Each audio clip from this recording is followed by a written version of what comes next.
evening, church. Welcome to Bible study for the fall of 2019. It is good to be together.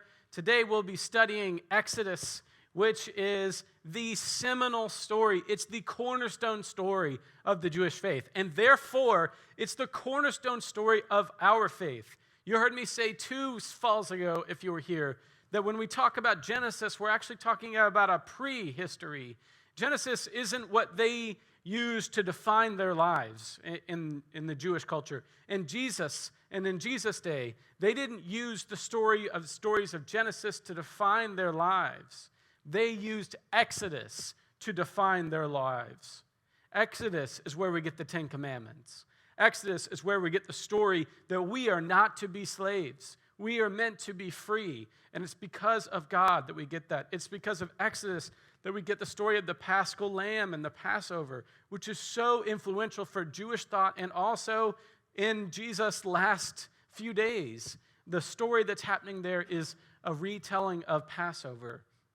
It's in Exodus that we get Moses, who becomes sort of the character that Jesus is based off of later, that when they come to write about Jesus, they start with Moses, and we're going to talk about that today. So Exodus, the first 15 chapters of Exodus are the cornerstone of the Jewish faith. That is the beginning and the most important piece. And that's really important for us to remember because sometimes we talk about Genesis 1, 2, and 3 like they're the cornerstone of our Christian faith. And I'm telling you, it's probably a better narrative for us. We come up with a lot less detrimental theology when we base our Christianity on Exodus, the way Jesus would have, than on Genesis, the way Paul has taught us to do so, and Augustine, and then therefore Luther, who was Augustinian, who followed Paul. So rather than being Luther, who's reading Augustine, who's reading Paul, who's reading the Old Testament, we get a chance to read the Old Testament for ourselves. And when we do that, we find that this story has a lot to offer us.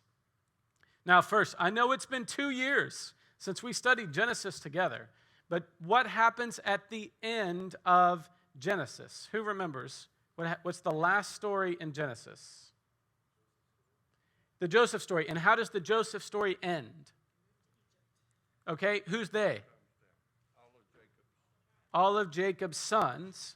They moved to Egypt, where Joseph is. Yeah.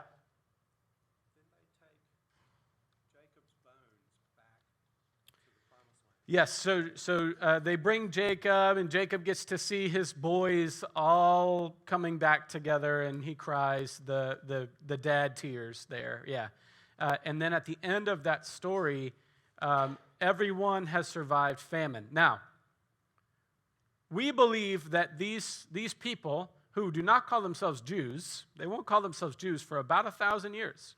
We're going to use the word Hebrews. They wouldn't call themselves Israelites yet because Israel hasn't been founded as a city-state, okay? We're going to call them Hebrews. We believe that these Hebrews, from this story of Jacob, which is really a story about Abraham, right? It was from the land of Canaan where Jerusalem and Samaria end up sitting. We believe that they were from there, but it's a tough terrain. It's a tough life there. And then when they get to Egypt, where there's actually, a river, right? Do you remember from like 7th grade or 8th grade literature or history, learning how many civilizations are founded around a river, right? Anybody ever been to Pittsburgh, right? Yeah, or New York? Yeah, right. Because rivers are where the life is. And so these people who've been living around Jerusalem, they, in the midst of famine, they find their way naturally. They're really semi-nomadic anyway. They find their way naturally down into Egypt. And they're like, are you kidding me? This place is easy. You know how easy it is to find places for sheep to graze? You know how easy it is to find good soil? All we have to do to find good soil is just wait for the river to recede, as it does every year, and we'll just plant that baby right there. It's like God's design for how one ought to live one's life. And so when Joseph's brothers and family come, and we believe that a lot of them were probably shepherds. when these shepherds make their way down into the land, they take over the shepherding industry because they've been doing it when it was really hard, right? And now that it's really easy, they're like, this is an easy job. This is an easy job for us. So that's a little bit of what happened. And Joseph is in good with the king, but affiliations with political powers do not last forever. This is in George Washington's farewell address. He says, beware of long-term affiliations with other foreign powers. And that's exactly what happens here.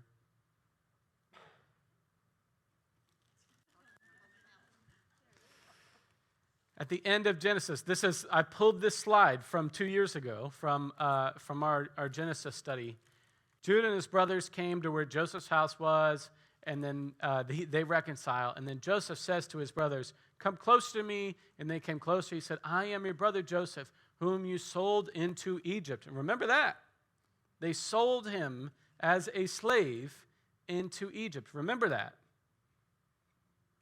And now do not be distressed or angry with yourselves because you sold me here. For God sent me before you to preserve your life. So, that's a really interesting theological statement that he's making.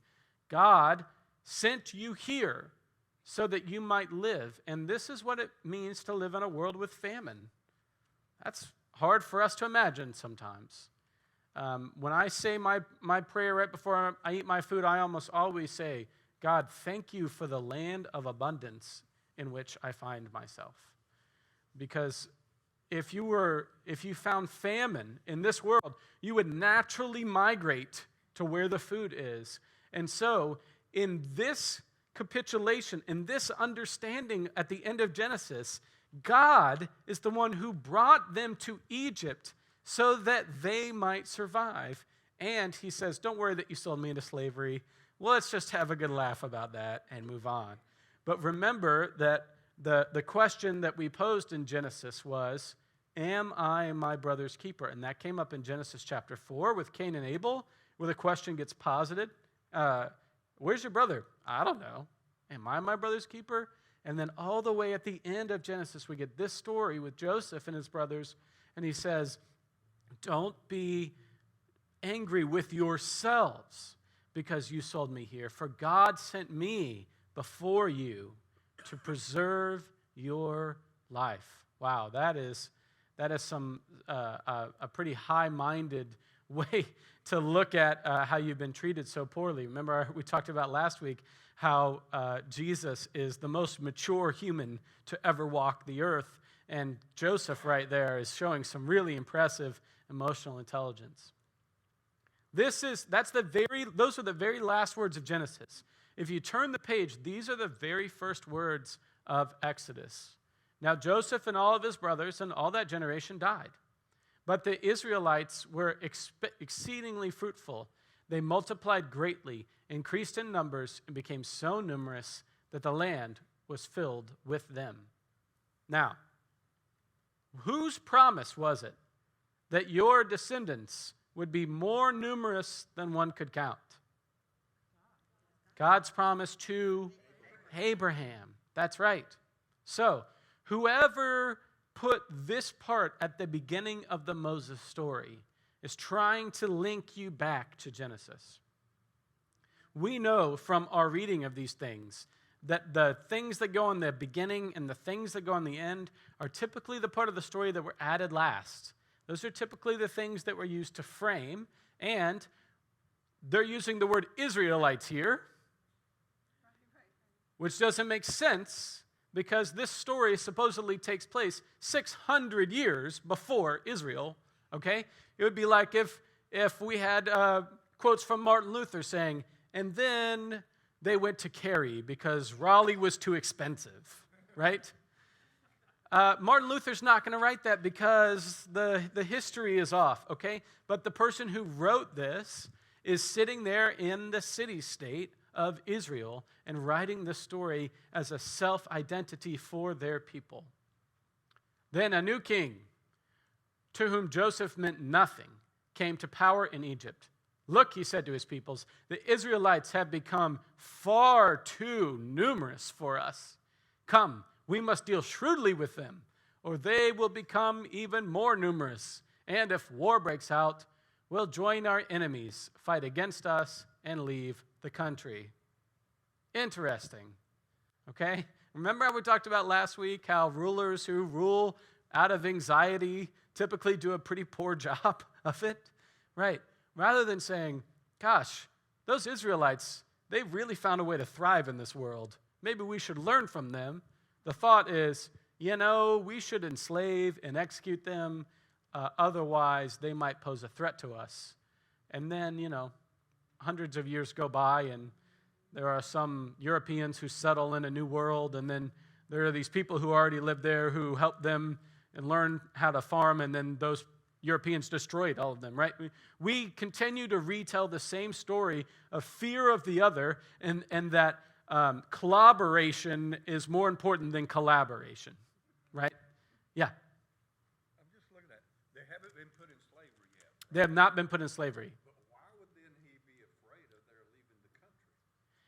Right, because Ralph's question is why would they be afraid that they were going to leave the country? Because they were already nomads once when they got here, and the Egyptians have treated them as outsiders.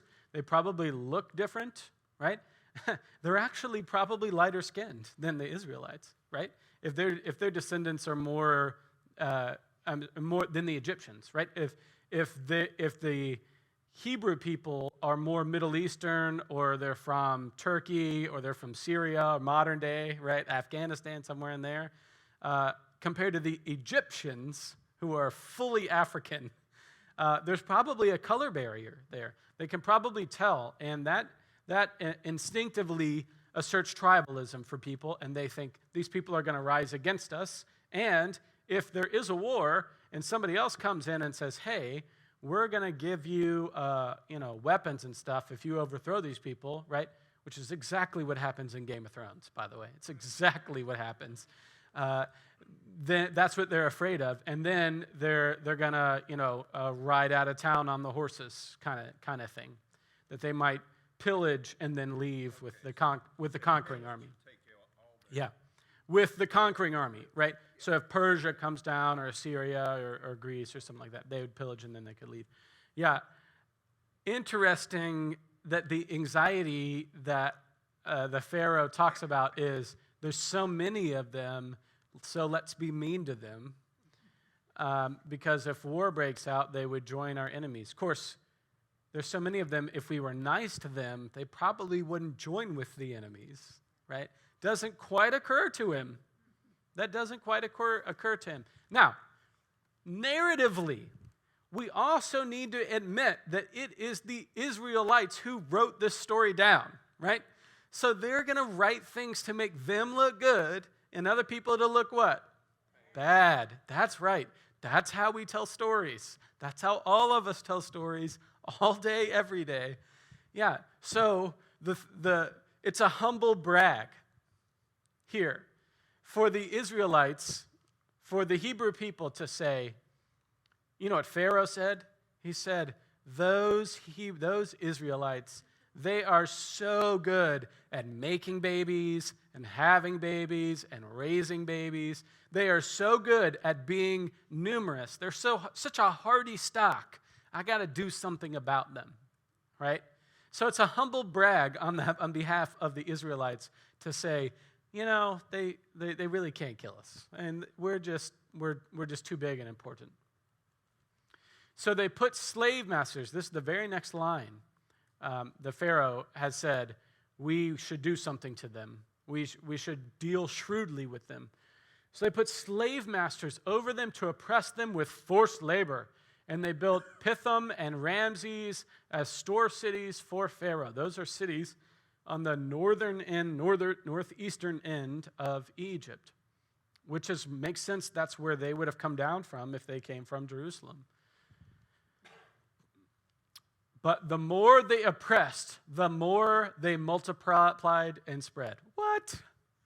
Right? Who's telling this story? Typically, when you keep people's rations down, they don't have more babies, right? Typically, when you give people a low quality of life, they don't want to have more babies, right? But this is a story being told by the Israelites who they themselves are saying, no matter what you do, you cannot get rid of us. So the Egyptians came to dread the Israelites and worked them ruthlessly. They made their lives bitter with harsh labor in brick and mortar and with all kinds of work in the fields. And all their harsh labors, the Egyptians worked them ruthlessly. Now, I've told you this is the way the Israelites tell their own history. Here's what really happened. We actually know a good amount about Egyptian culture. They did a really good job of, keeping their stories alive. And what they did was they enslaved all of their people. So it wasn't just that the Israelites were the ones who got enslaved, okay? They enslaved everybody. Look, in the time for growing, everybody grows, and you give a little bit to Pharaoh, right? And when it's not growing season, you're going to make bricks, baby. You're going to build some temples. You're going to build a sphinx. You're going to build all of those things that we go to see, right, that were built with slave labor. I mean, that's what it meant to belong to an empire. This goes back to the conversation we had last week about the kingdom of God, right? For them, kingdom is simply oppression. It doesn't matter whose name is on the coin. Life is going to be harsh for us. But the Hebrew people have told the story in this way. We used to be rich. We were actually doing well. Joseph, using nothing but his wits and, the fact that God was backing him, cozied up all the way to the Pharaoh. He was a foreigner. He didn't speak the language. He didn't know anything about what they knew, but he could interpret dreams. He had his finger on the pulse of God, the true God, the one God, and because of that, we started out as a wealthy people.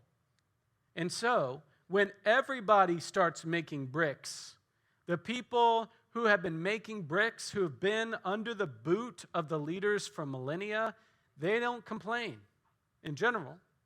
That's what they're used to. But a lot of life is managing expectations. And the future Israelite people, the Hebrew people, are used to being high up. I think that's a really important way for you to read the story of what happens with Moses, who, of course, lives this dual life. And this is what it meant to be a worshiper of God at this time. Can you do it openly or can you not? Can you say that there's one God while also making bricks to the cat god, right? That's really a tough part to be in. And we also find a harsh turn of events for the Hebrews from being next to the king to being at the bottom of the social pyramid. Get it? Pyramid. Get it? And here's another historical question, which is, are they part of the Hyksos? And what the Hyksos was a dynasty that interrupted the Egyptian lineage, okay? So it's like this king, and then this king had a son, and this king had a son, and this king had a son. And that happened 16 times. And then the 17th dynasty of Egypt, these names come out that don't sound Egyptian. They're the next kings. And we think that there were a group of people who moved in, worked their way up the social ladder, and then when they saw an opening, they became king. They became Pharaoh for one turn of I think there's 20 different parts of the dynasty of the pharaohs. And we think it would follow logically from a narrative perspective and also historically from the age, from the lineage of time when this could have taken place, that they could have been part of that Hyksos that was really close to the king at one point. And then a king rises up who did not know Joseph, right? in a world where everything is your lineage. Somebody who did not know Joseph means they didn't want to know Joseph, right? If Joseph was actually an important part of the dynasty, his children would have been taken care of later on. I mean, that's what it means to live in this world. But for him to not know Joseph suggests that maybe Joseph and his brothers were part of this hiskos, which sort of took over for a little while and then kind of went back into society. Yeah, so the word is actually Greek. Bill's saying the name sounds Greek. It actually is a Greek word. So sort of like when we named planets Mars and Venus, right? That's not actually their names. That's just the name that came to the person who discovered it, right? So that's why it's called the hiskos there. Yeah. I was following you until you got to the part that suggested, I think, that Joseph and his brothers may have been part of the hiskos. Yes. So they may have taken over for the Pharaoh. So Joseph never says that he became king, other than he was close to the king. I understand that. Yeah. If they became the rulers, Right. why would they make slaves out of the Hebrews? Yeah, so when a new king comes into power, right? So Joseph is vice president, okay? Then the other branch becomes president, and they kick out all of the other branch, right? You see what I'm saying? If it's a two-party system, Party A is in power, and he's vice president. When Party B takes over, they kick everybody out, right, of the White House. They kicked... When we're reading this, Joseph has already been vice president. Yes. Their reign is through. Right. The last slide said that they died and all of their descendants have died. And there's nobody who remembers Joseph anymore. So that's just a history, something we think that's happening. But something to remember about all of this is that, of course, the person writing this narrative is from the point of view of the Hebrew people, of the Israelites. So there's always those humble brags in there. Whenever we tell the story of Moses, the story of the Israelites, there's always a humble brag going on. And this happens throughout the Old Testament. Whenever there's a story about a king, they're usually super weak. The king that they're talking about is not nearly as smart or as clever or as good-looking or as strong as Daniel or Esther, right? Because this is the way that we tell these stories, is that the Hebrew people cannot be stopped. They cannot be stopped because their God is the ultimate God. And so whoever is actually in power, none of what they say is going to happen actually happens. Karma is real. Now, I didn't want to just put a bunch of text on there. For one, I think this story is really accessible. It's really readable for you to do at home. You can read the Exodus story pretty easily. Unlike a lot of other parts of the Bible, Exodus is actually a really good, easily to read narrative.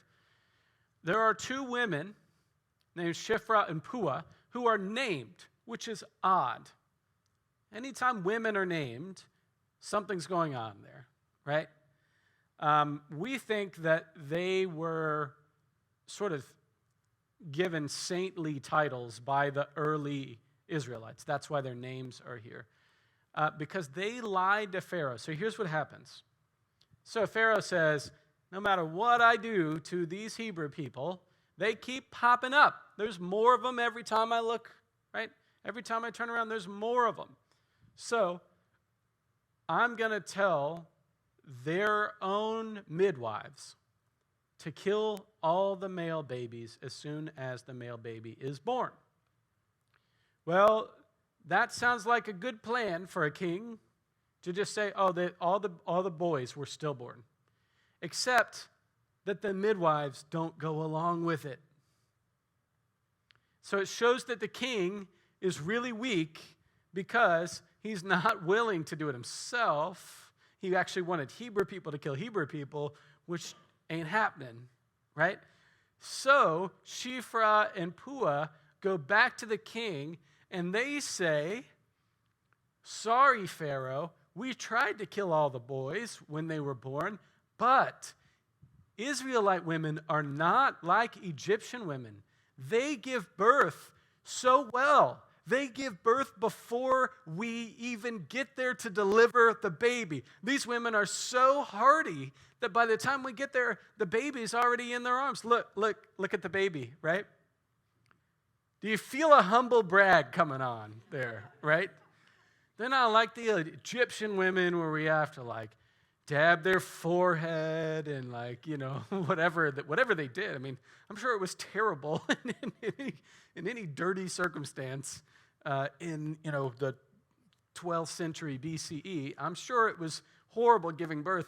But the midwives say, Pharaoh, gosh, we really wanted to kill those babies for you, but we couldn't.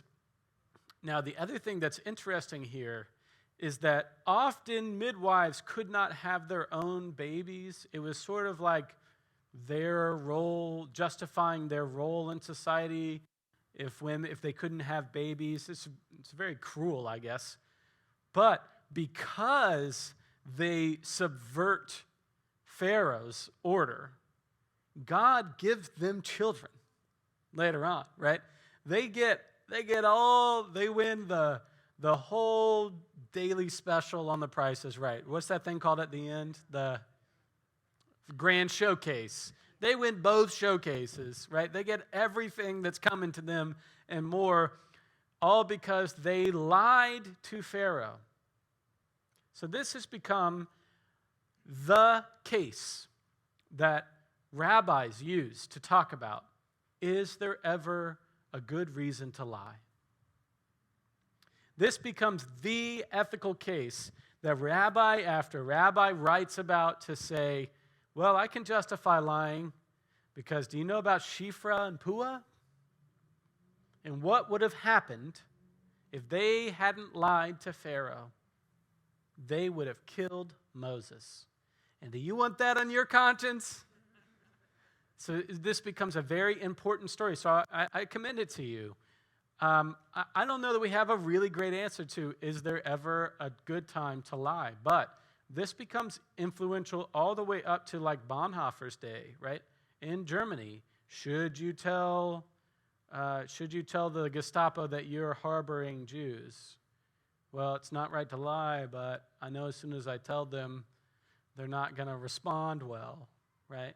So this becomes, and because the people that they were hiding were actually Jewish people. The Jewish people were telling this story. Actually, this is a really good reason for you to lie and not tell them that we're upstairs, right? Because Shiphrah and Pugh, they once had to lie. They had to lie to the Pharaoh. Yeah, it's a really interesting story that happens there.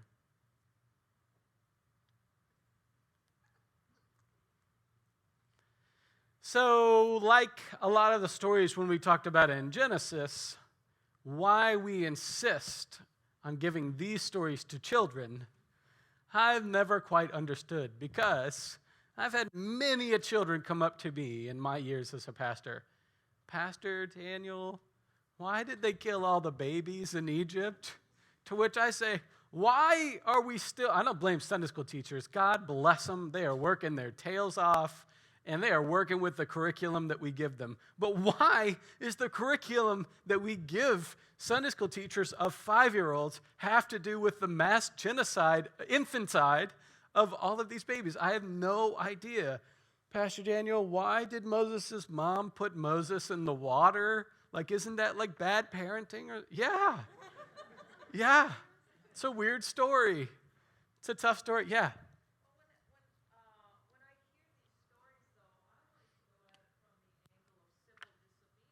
Okay. I mean, there are times where the one in charge, in my opinion, is wrong. And clearly, I think in this case, those women felt like it was wrong to kill those babies. Yes. So they were setting things up Yes. against the Pharaoh and manipulating him. Virginia's saying, yeah, this is a story of civil disobedience, right? And so when we frame it that way, our young people, they learn to be rebellious and fight the man the way that a good... But no, I mean, I get what you're saying. Yeah, I don't mean that tongue in cheek. I mean, we need to be rebellious and fight the man, right? There's a lot of crazy stuff happening in our world right now that's not okay. Yeah. And I think it's an opportunity to teach kids that sometimes you have to do the right thing, and it goes against what. You have to do the right thing, even when it doesn't always look like the right thing. Yeah. That there are a lot of levels of morality that happen here. Now, a lot of people want to ask the question, is this story historical? I don't know about all that, but here's what I know. I believe this story. I believe this story as a story that God wants us to tell, primarily because it involves civil disobedience, it involves life instead of death, and it involves women setting the whole thing up. And that is consistent with all of the scriptures that we read, that if there were a way, right? I mean, we say that this is a story about Moses, but actually it's a story about Moses' mother, right? And sister, right? And in the same way that the story about Jesus is about Jesus, and it's also about his mother, right? And his sisters, so to speak, right? Mary Magdalene and others. Yeah. And if there were a way to write scriptures in a way that didn't please God, it would have much more to do with the brutality and the killing and the, right? That's the way dudes love to tell stories. But all of these stories are so subversive. That's what makes me think that they are God-breathed in some way. I'm not sure I can parse that out to the letter. Also, I don't read Hebrew very well, but the story feels very divinely inspired. But it's not really intended for children, for sure. Now let's talk about a weak Pharaoh for a second, okay? We've done some research, and we're pretty sure that Pharaoh could easily have killed some children if he wanted to, okay? For one, they can't even lift their heads up. They don't put up much of a fight, okay? Pharaoh could have killed them if he wanted to, but the story posited the way that it is suggests his own weakness, right? Maybe he's squeamish, maybe he doesn't want to do it, but it reminds me of nothing other than the Austin Powers quote from Dr. Evil, right? I'm going to put them in an easily escapable situation involving an over-elaborate, slow-moving dipping mechanism. You remember that, right? It's based on all the James Bond stories where, like, the bad guy, the villain leaves while James Bond is hooked up to some, like, laser thing that he uses his gadget to get out of. But it's a poor story, right? It's not the way you actually use power, because you could have just killed him. And that's what's so funny about Austin Powers. Do y'all remember Austin Powers? Y'all remember that, right? The son's like, Dad, that's so dumb. I've got a gun. We'll just kill him. It'll be over with. And he goes, you just don't get it, do you, Scott? Right? So much of that reminds me of Pharaoh here. Pharaoh says, all right, here's what I'm going to do. I'm going to have all the midwives. We're going to do this quietly. We're going to have all the midwives, and they're just going to kill people. They're going to kill the babies, the boys. As soon as they see it's a boy, they're going to kill it and say it died in childbirth. That doesn't work. So then he says, okay, fine. We're going to throw all the baby boys into the Nile. Okay? Now, if you know anything about real estate, you know that rich people live near water. All right? Turn to your neighbor and say, rich people live near water. Okay, so where do you think the Hebrew people who were slaves lived? Near the water? No. You know they didn't. You know they didn't. Well, you think the palace and all those people, you think they're trudging uphill both ways to get water from the Nile every day? Of course not. You know the rich people are the ones who have access to the water. Somebody's probably making money off the fact that poor people don't have access to the water, right? So to suggest that they're all going to be thrown in is a literary device, for one. It's really so impractical. It's so impractical. And yet, the subversive story that's being told is that the Egyptians worshipped the Nile. So it was a sacrifice to their God. And the story of Moses not dying in the Nile is a subversive story not only to Pharaoh, but also to Pharaoh's God, who did not get the child sacrifice that the river was looking forward to, the river was going to use in some way. Child sacrifice doesn't really make a lot of sense, but these were very superstitious times, obviously. So we don't think that any child ever got thrown in, historically, into the Nile. And yet, the story of Jesus, the story of Moses being placed in the basket like this is a compelling narrative to us because it evokes the idea that we have to let go and trust God. You see a lot of parallels between this and Abraham taking Isaac up the mountain to sacrifice. In a world where child sacrifices may be common, maybe even common, the idea that you would go through with it and that God would spare your child was a new way of looking at what God wanted from us. God doesn't want our death. God wants our life. And this story becomes subversive in all of these new ways. And by the way, just have to let you know, the way they made that basket, literally verbatim, word for word, the way they built the ark. Same materials. Same materials used for that. And Noah was the one who survived 40 days and 40 nights to rebuild humanity and all of the other animals, right? And in the same way, Moses surviving on the river in the basket as a baby is also going to be the savior of his people. How many of you have ever put those two things together? No? Well, glad you came to Bible study today, right? How great is that? Okay, you can't tell the Moses story without some intellectual somewhere saying, what about Sargon? There's a story about this guy named Sargon who lived, now, he lived 1,000 years before Moses. But the story about how he was placed in a basket by his mother in order to save his life, because she was a temple priest, she would lose her job if somebody found out that the temple priest had a baby. Temple priests are basically prostitutes. The idea that she would have a baby, she wouldn't be able to do. So she floats the baby down the river, and then a god pulls the baby out of the river, and then Sargon becomes Sargon the Great, and he becomes a leader for many years in some other foreign country. Okay? Don't confuse the historical person of Sargon the Great with the narrative that was written about Sargon's impressively unlikely feat of getting out of a basket as a baby and being raised by a god that was written at the same time that the Moses story was written, okay? Just because Sargon lived 1,000 years before Moses does not mean that the story about him doing that thing was written about 1,000 years before Moses. It wasn't. In fact, the most likely thing, because those civilizations were very far from each other at the time, is that there's just a common narrative about an orphan who was pulled out of the water in a basket, right? I mean, raised, didn't know its parents, but then gets raised to greatness. It happens again in, I don't know, Matthew chapter 2.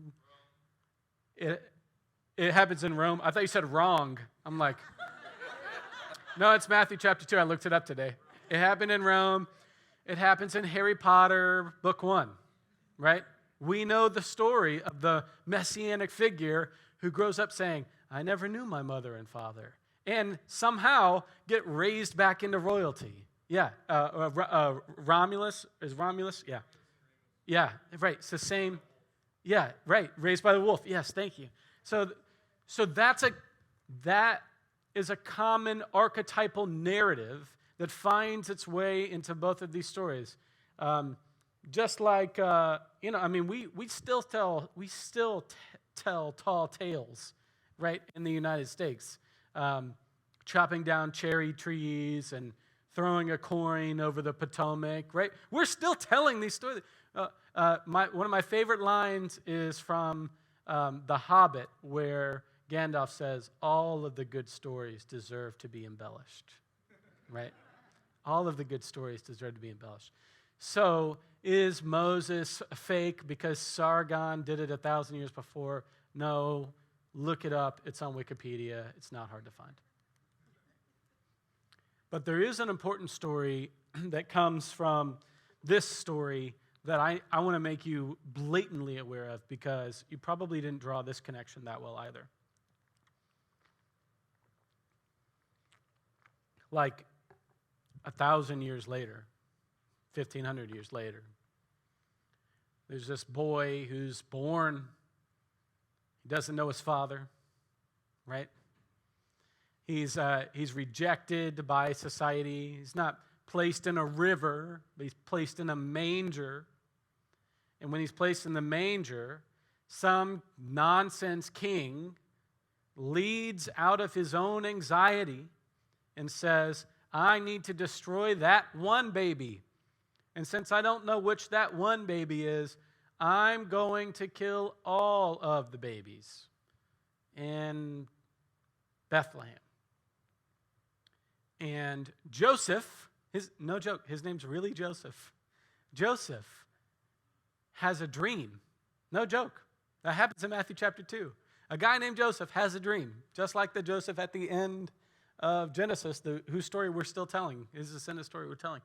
Has a dream and says, Herod's trying to kill your baby. Y'all need to flee where? You need to flee to Egypt in order to be safe. Yeah. So this Matthew chapter 2 story is very much in line with that narrative from Moses. We're making Jesus the new Moses there. Yeah. All right, so the Moses story goes like this. His mom hides him for 3 months, and she can't hide him anymore.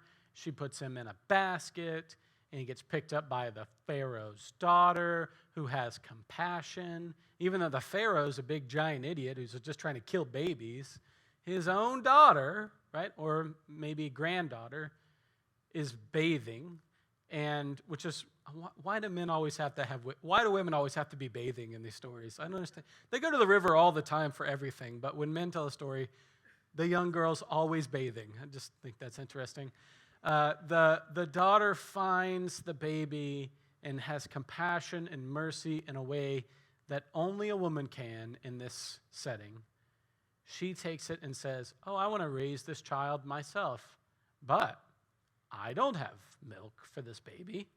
So why don't we go find an Israelite mother who just gave birth and see if she'll come nurse this baby? And of course, they get Moses' own mother, because we know one of the humble brags is you can't get rid of these people. They are so hardy. They are such good stock that they just perpetuate and live a long time. Pharaoh chills out on this thing. He doesn't continue to try and throw babies in the water. Somebody talked him out of it. Thank God somebody talked him out of doing that for a long time. And evidently, he allows this child to be born, to be raised in his household. Again, I think skin color is going to play a role here. The Hebrew people were known for their noses. I guess Egyptians maybe are too. But I'm guessing that one look at the baby would say, that baby's probably an Israelite baby, probably not an Egyptian baby. I'm guessing that somebody thought that, particularly when, here's the part of the story we don't hear, okay? Hey, Dad, I've got a baby. What? What do you mean you have a baby? I told you, we're going to sell you to some man in another 5 years. What do you mean you have a baby today, right? She'd be killed. So, and by the way, if he paid any attention at all, she didn't get pregnant, right? Like she wasn't pregnant for 9 months leading up to the birth. And by the way, the baby's 3 months old, not a newborn. They're different sizes, right? So that part of the story is left out, right? Oh, if a woman had written this, that super would have been in there, right? How the daughter told her dad that she found a baby. So the idea that she found a baby, if the Pharaoh knew anything about anything, he would say, oh, I know what happened here. Mom put that baby in the river, saw my daughter down there, and pushed the baby down the river to her. Something like that. But Moses' actual mom nurses him. So that's a fun fact. And the name Moses is kind of Egyptian. The person who writes the story, says that he's named Moses because he's pulled out of the water. There is a word in Egyptian that is similar to that, but it is not the same word, right? It's like 3 letters off, right? So the person who was writing that in Israel 600 years later probably just took a guess there. But if Moses is a historical person, the name Moses actually means son of. It actually means son of. Like Tutmosis is the son of King Tut. Ramses is missing an O from being Moses. You see that now? You didn't know that, did you? Yeah. Moses means son of. We still have that in some of our names. It was son of in some translation or in some language prior. So the idea that they call him Moses means they called him son of without naming the Egyptian for whom he was named after, which again is another humble brag, right? We're going to take this Egyptian name, but we're going to give you no credit for raising him or for anything related to his Egyptian life. Well, you know this part of the story too. I'm assuming you all know the story of Moses pretty well. Yeah. Moses kills an Egyptian for whipping a slave.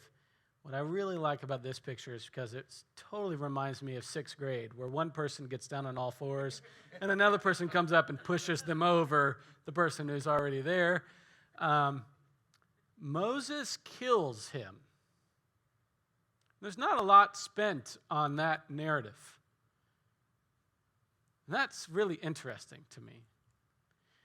By the way, this story of Moses is the most amount of time and ink that is used on any one person in all of the Old Testament.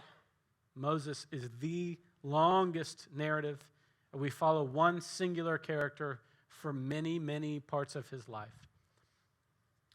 And you wonder how much this might be historical, because it sounds pretty likely that something like this would happen. Eventually, this would happen. And when it did happen, he'd have to run away. And that's what happens. Here's a great story. This is a good humble brag story. When Pharaoh heard this, he tried to kill Moses, but Moses fled from Pharaoh and went to live in Midian, where he sat down by a well. Does that remind you of Jacob at all? Or Jesus? Yeah. Now, a priest of Midian had 7 daughters, and they came to draw water and fill the troughs to water their father's flock.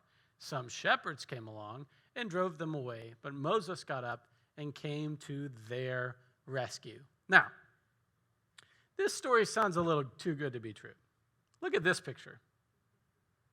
Pretty sweet, huh? Pretty good rendering. By the way, you can order this in a beach towel. I found it on Amazon. Found it on Amazon today. Moses defending the daughters of Jethro. Yeah. First of all, every joke in the world begins with, there was a shepherd who had 7 daughters, right? I mean, that's not like, he has no sons, just straight up 7 daughters. Take your pick, Moses, right? They're all here for you. We've got a sweet man with his sweet 7 daughters, and you get on. The Mormon faith is built on less than this story, right? In a lot of ways, I mean, the idea that there's 7 virgins out there for you, and you can just go pick one, That sounds like a narrative flow, okay?